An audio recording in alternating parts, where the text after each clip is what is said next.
কৃত্ৰিম বানপানীত বিপৰ্যস্ত ডিগবৈ স্বাভাৱিক জনজীৱন।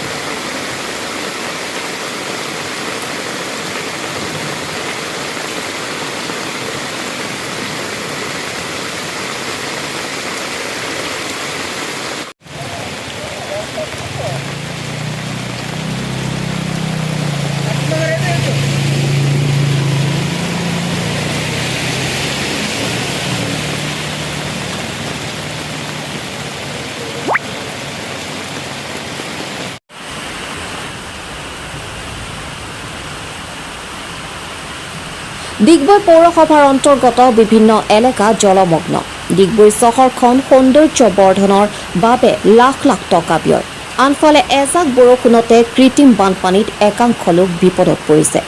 বিশেষকৈ পৌৰসভাৰ অন্তৰ্গত মিলন নগৰ, লাচিত নগৰ, যশোদা ৰোড আৰু নেপালী বিষ্ণু মন্দিৰ আদিৰ এলেকাৰ ঘৰ বাৰীত নলাৰ গেলা পানী সোমাই যোৱাৰ ফলত ৰাইজে যন্ত্ৰণাত ভুগিছে। নলাৰ গেলা পানী ঘৰৰ ভিতৰত সোমাই যোৱাত পৰিয়ালসমূহৰ মাজত হাহাকাৰ লাগিছে। বহু বাসগৃহত নলা নৰ্দমাৰ লেতেৰা পানী সোমাই পৰি এক অস্বাস্থ্যকৰ পৰিৱেশ সৃষ্টি হোৱা দেখা গৈছে। অঞ্চলটোৰ পানী ওলাই যোৱা নলাসমূহ অলপ বৰষুণতে জাবৰেৰে ভৰি পৰি পানী ওলাই যাব নোৱাৰি কৃত্ৰিম বানপানীৰ সৃষ্টি হৈছে। ডিগবৈ পৌৰসভাই উক্ত অঞ্চলৰ নলাসমূহ চাফা নকৰাৰ বাবে জীয়াতু ভুগিব লগা হৈছে বুলি ৰাইজে ক্ষোভ প্ৰকাশ কৰিছে।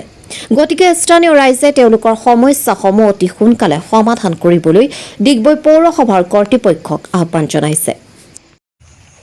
এককাল পানী একদম বিচনালৈকে থাকিব জেগা নাই, সোমাবলৈ অৱস্থা নাই, মানে ফ্ৰিজে উঠি গৈছে আৰু 1 ঘণ্টা পানীত এনেকুৱা অৱস্থা, মানুহ থাকিবলৈ জেগা নাই। এতিয়া ছোৱালীকেইজনীক ক'ৰবালৈ মেডিকেললৈ পঠিয়াইছোঁ, তাত থাকিব দিছোঁ হৈছে, কিন্তু ইমান অত্যাচাৰ পানী হোৱা নাই। আজি মানে ইমানেই পানী হৈছে যে আমি একদম পানী সোঁতটোৱে ইমান বেছিকৈ আছে, একদম লৈ গৈছে কঁকাললৈকে। ভিতৰত অৱস্থাই নাই, এতিয়া সোমাব নোৱাৰোঁ, কি বুলি সোমাম ভিতৰত। বাচি কিনে বাহিৰলৈ আহিলোঁ, এনেকুৱা অৱস্থা হ'ল। এতিয়ালৈকে 1.5 ঘণ্টামান হৈ গ'ল আমি ৰাস্তাতে আছোঁ। এই মেইন ৰাস্তাটো অকণমান ডুবা নাছিলে, তাতে আমি আছোঁ। গোটেইখিনি ওলাই দিলোঁ ঘৰৰ পৰা মানুহখিনি, আমি গোটেই এই লাইনটো গোটেই অৱস্থাই নাই। আপুনি নিজে চাওকচোন, এতিয়ালৈকে পানী আছে।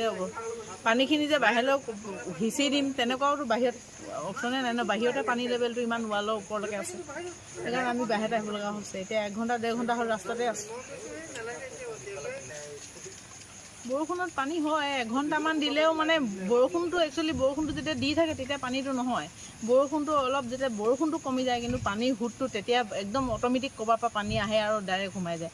আনকালেও হৈছে এই বছৰতো কেইবাবাৰো হ'ল, কিন্তু এইবাৰ একদম হায়েষ্ট। মানে এনেকুৱা হ'ল যে আমাৰ বিচনাৰ ওপৰ লেভেললৈকে গুচি গ'ল আৰু মেট্ৰেছলৈকে তিতি গ'ল। ভাবি চাওকচোন তেতিয়াহ'লে পানীৰ লেভেলটো কিমান হ'ব।